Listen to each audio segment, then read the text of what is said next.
If we look now, we're going to talk about tack coat next. And so basically, if you look in the marked changes specification, you'll see that we added the verbiage tack coat materials listed on the department MPL.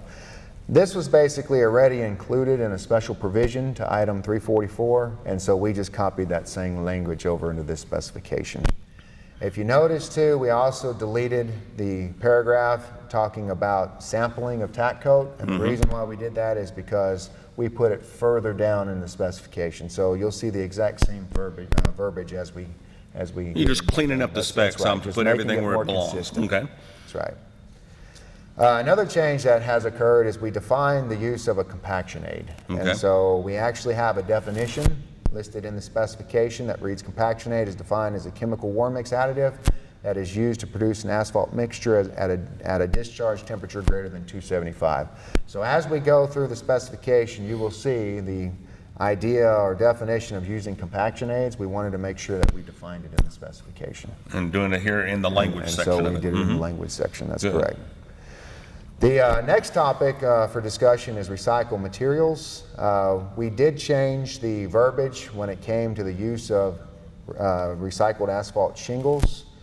So the verbiage now reads, use of RAS is restricted to only intermediate and base mixtures unless otherwise shown on the plans.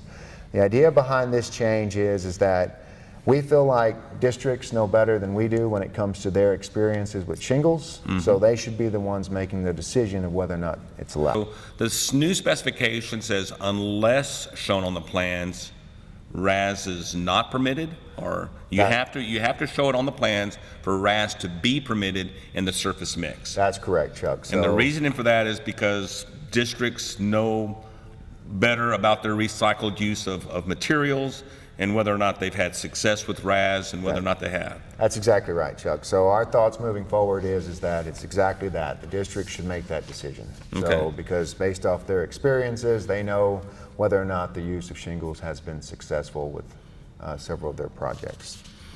All right, so we're moving on to the definition of a surface mix. I know that that's been clarified.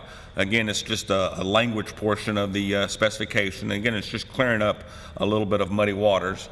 But the mixture used as bond breakers, defined as a base mixture. I know that you put that language in there, and I think that that's a great breaking point for us because now we know about the recycled material that can go into these base mixes. That's correct, Chuck, because further on in our discussion, when we get to Table 5, you will see the recycle binder ratio for base mixtures is much higher than intermediate and surface mixtures, and so we wanted to clearly define what the base mixture would be in terms of bond breakers.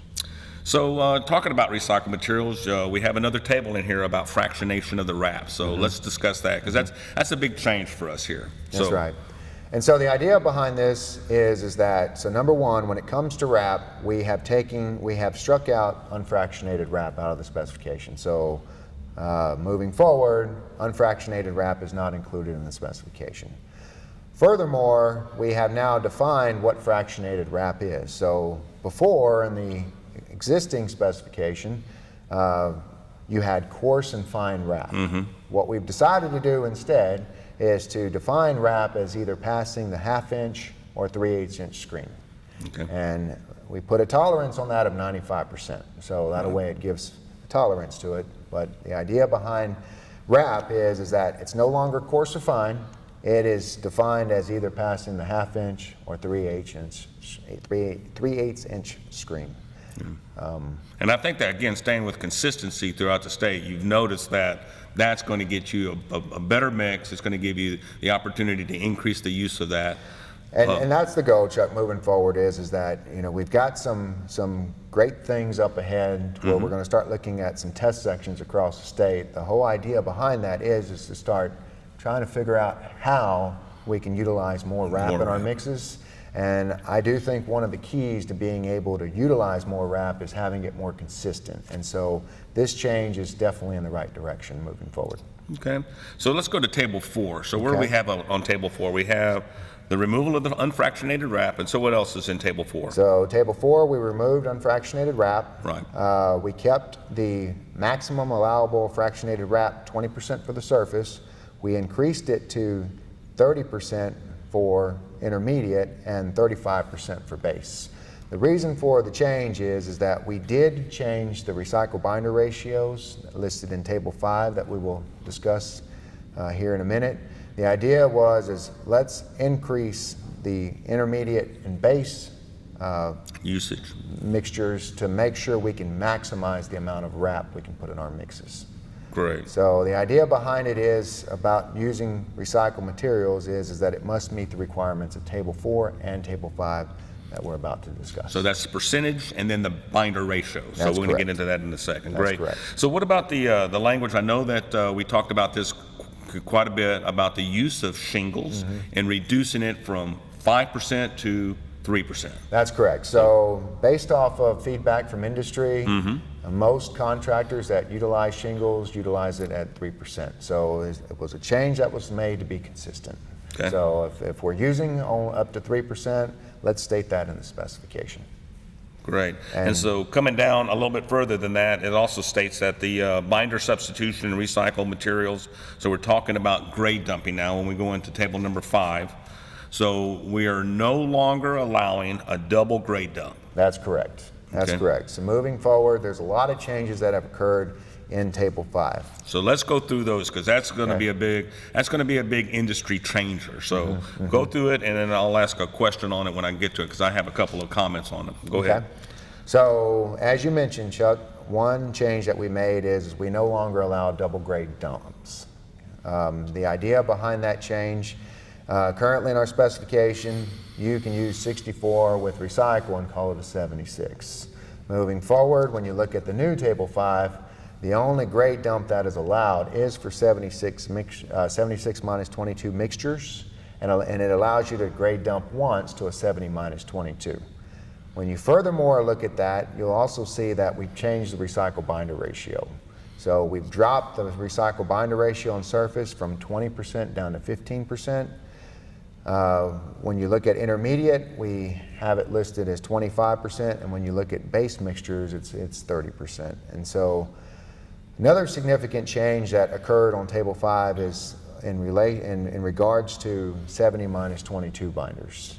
The idea behind it is TxDOT recognizes the benefits of using polymers, and so with this change basically states that if a 70 minus 22 binder is required on the plans, there's no binder substitution allowed, which basically means that you will use the 70 minus 22 binder and still be able to use a recycle binder ratio of 15%.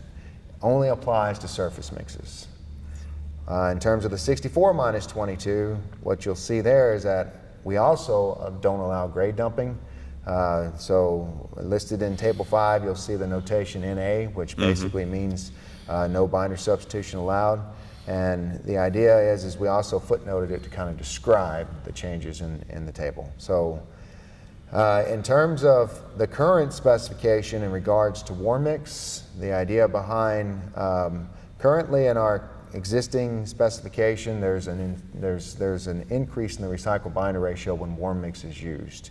Moving forward with the new specification changes, we're proposing to treat warm mix as hot mix. Okay. So in other words, it's going to be held to the same recycle binder ratio as hot mix. So we have the percentage of recycled material that we can use in Table 4 and then actual ratio that we have in Table 5. So both of those have to be met. That's correct. Okay. That's correct. We don't get we do not allow additional recycled binder ratio with the warm mix. Not going to allow that anymore. And we're not going to be able to grade dump from a 70 minus 22 to a 64. So polymers are going to be required in the surface mix if that's what the plans call for. That's correct. That's correct. And again, the whole purpose of this is for quality, consistency and quality of our asphalt pavements. Like you said earlier, that it was recognized that polymers definitely help us with our durability and our long-lasting life. And those studies have been proven. We know it's going to cost a little bit more money, and I think you and I both have gone through and looked at that dollar amount, and it's minimal compared to what we're going to get out of the life of our pavements. That's right. A lot of districts have already implemented the idea of no binder substitution, so the amount of hot mix that it's going to truly affect is much less than we think. Right, I agree with that 100%. I think it's a move in the right direction. I know that Table 5 has been a contention over the last 6 months going through it, and I think that you guys have it right. So, anything else on Table 5 besides the substitution rates?